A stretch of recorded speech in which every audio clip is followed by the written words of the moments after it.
salir del país.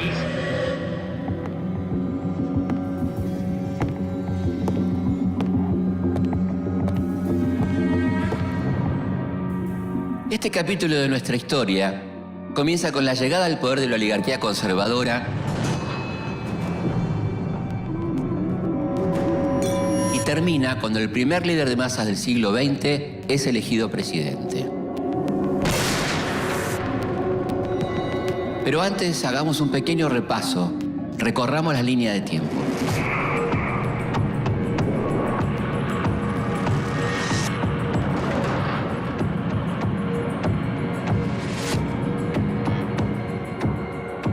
Con la llegada de Roca al poder y la federalización de Buenos Aires, concluye una prolongada guerra civil.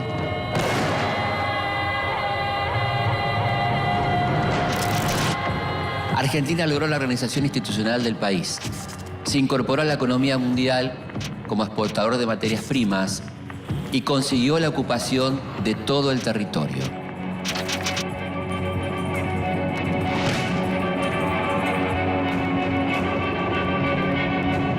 A sangre y fuego,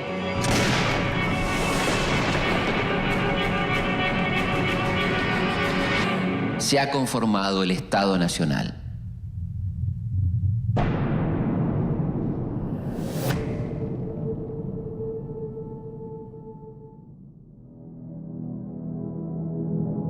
...1880 es un año central de la historia argentina. Buenos Aires es derrotada por las fuerzas del Ejército Nacional y se ve obligada a entregar la capital. También se llama elecciones, en las que triunfa el hombre que va a marcar el rumbo de la nación durante los próximos 30 años. Julio Argentino Roca es el ideólogo de la llamada conquista del desierto, la campaña de exterminio de los pueblos originarios de la Patagonia. El ascenso de Roca al poder es parte de un recambio en la política local. Roca forma parte de la llamada generación del 80, un grupo de intelectuales y políticos que se piensan a sí mismos como la gente más sana, la mejor gente de la sociedad y por lo tanto los más aptos para gobernar. Creen que el país necesita de profundos cambios sociales y que esos cambios solo pueden llegar de la mano del capitalismo. Los hombres del 80 adhieren a las teorías científicas positivistas, que son la última moda en Europa, y creen que las innovaciones tecnológicas van a tener un progreso ilimitado.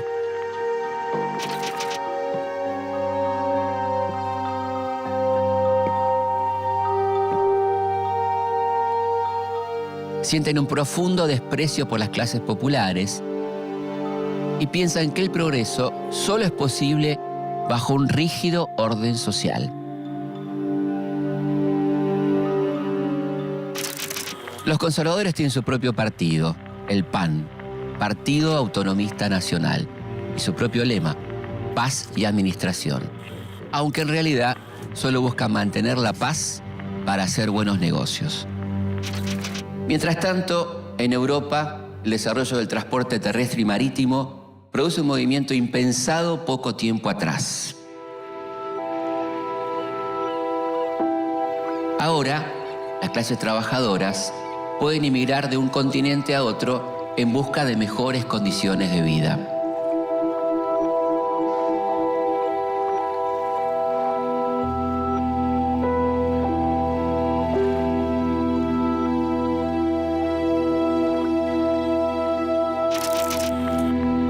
Esto permite la llegada al país de una cantidad enorme de inmigrantes. El régimen conservador pretende una inmigración anglosajona que transforme la cultura de estas tierras. Pero la mayoría de los trabajadores llegan de las zonas rurales y empobrecidas de Europa, como España e Italia, por ejemplo. Ante el aluvión de extranjeros, en Buenos Aires se inaugura un para nada confortable hotel de inmigrantes, donde los recién llegados pueden alojarse por unos pocos días para después ser enviados hacia las zonas de trabajo.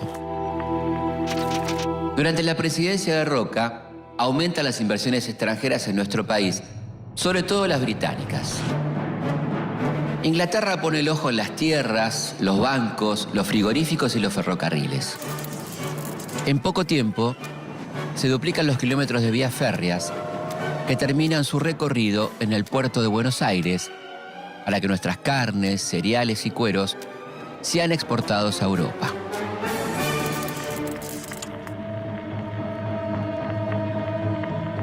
He abrigado siempre una gran simpatía hacia Inglaterra.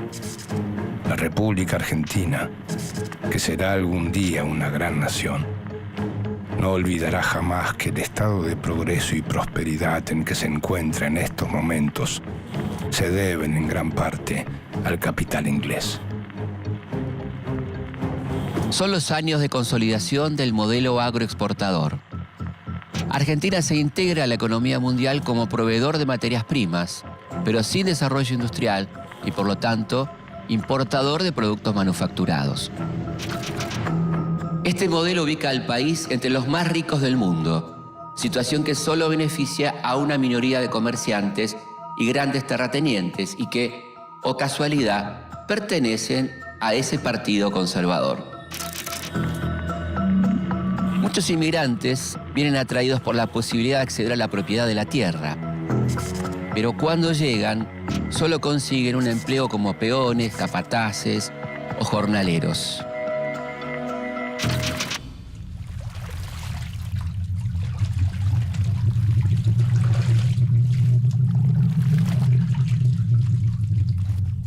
Gracias al fruto de su trabajo, muchos lograrán convertirse en pequeños comerciantes, constructores o chacareros de las ciudades y pueblos del interior.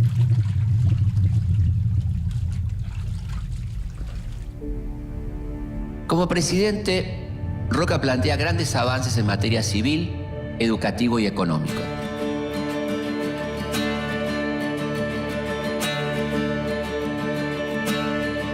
Roca también establece una moneda nacional, el argentino, que viene a reemplazar a la gran variedad de monedas que circulaban hasta el momento en el país.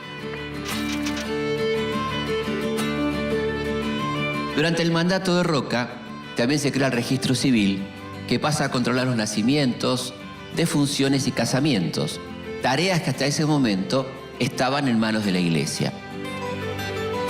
Roca también crea el Consejo Nacional de Educación, encabezado por Domingo Faustino Sarmiento. Esta institución es la impulsora de medidas claves para el desarrollo del país, como la Ley 1420 de enseñanza primaria, gratuita, laica y obligatoria. También regula el funcionamiento de universidades y crea escuelas para la preparación de maquinistas y obreros.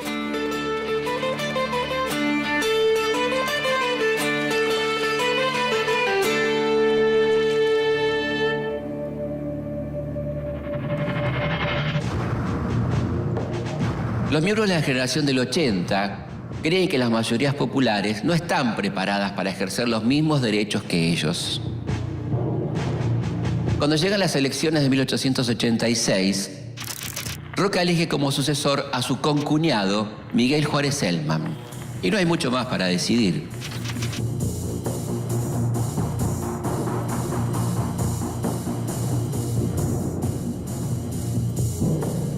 Miguel Juárez Celman. Por eso es que no tienen ningún reparo en justificar el uso del fraude para mantenerse en el poder.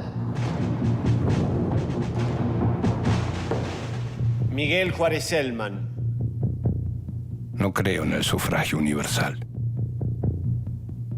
Consultar al pueblo siempre es errar, pues éste únicamente tiene opiniones turbias. El hecho del fraude, si es que existe, Bernardo de Irigoyen. será obra de los partidos en lucha.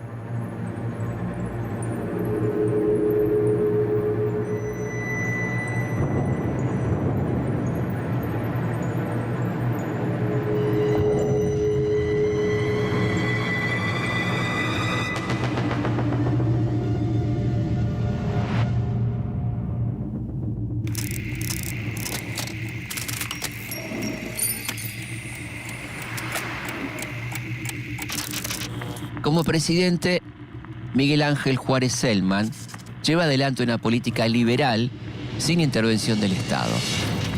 Privatiza todos los servicios públicos, lo que da lugar a grandes negociados que benefician a los amigos del poder. Estos sectores, conocidos como grupos juaristas, toman una gran fuerza durante su mandato.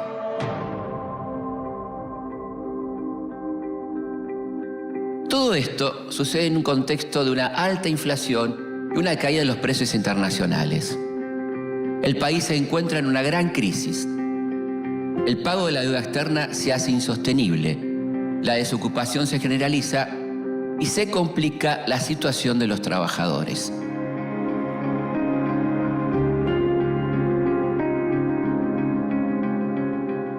La política de Juárez Celman, sumada a la corrupción y la crisis económica, afianzan el surgimiento de la oposición.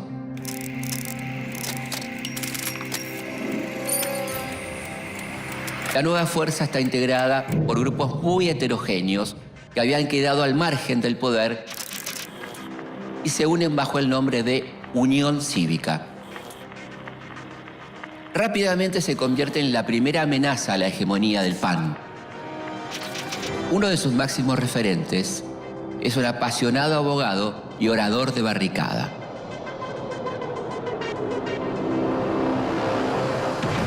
Leandro Nicéforo Alem nace en 1841. Hijo de un jefe de la mazorca rosista, a los 10 años presencia el ahorcamiento de su padre, lo que le deja una huella profunda en su carácter. En su juventud milita en el autonomismo, pero cuando la mayoría de los autonomistas se suma al PAN, Alem se opone y queda marginado. Es un defensor del sufragio universal y de los partidos políticos como la base de la democracia. Alem es un político de convicciones inquebrantables. Como poeta inspirado e impetuoso duelista, es casi un personaje de literatura romántica. Además de Alem, en la Unión Cívica conviven líderes muy distintos, como Bartolo de Mitre y José Félix Uriburu. Entre ellos tienen muchas diferencias, pero los une un objetivo común: derrocar al gobierno corrupto de Juárez Celman. Su primera acción es la Revolución del Parque, una revuelta en la que participan alrededor de 1.200 personas, entre civiles y militares.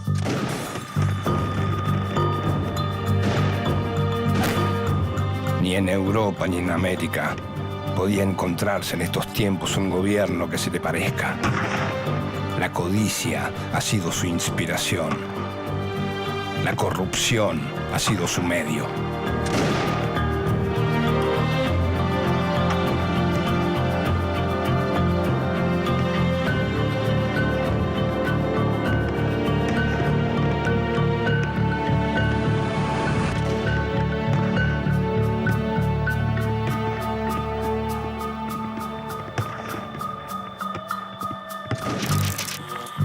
En un primer momento, los rebeldes logran su objetivo: tomar el parque de artillería, ubicado en la actual plaza de Tribunales. Pero luego de 3 días de intensos combates, son derrotados. Los muertos y heridos de ambos bandos se cuentan por cientos.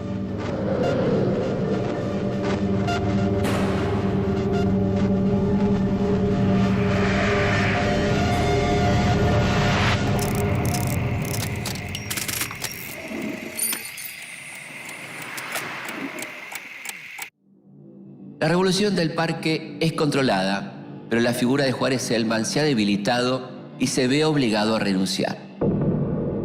Quien lo reemplaza es su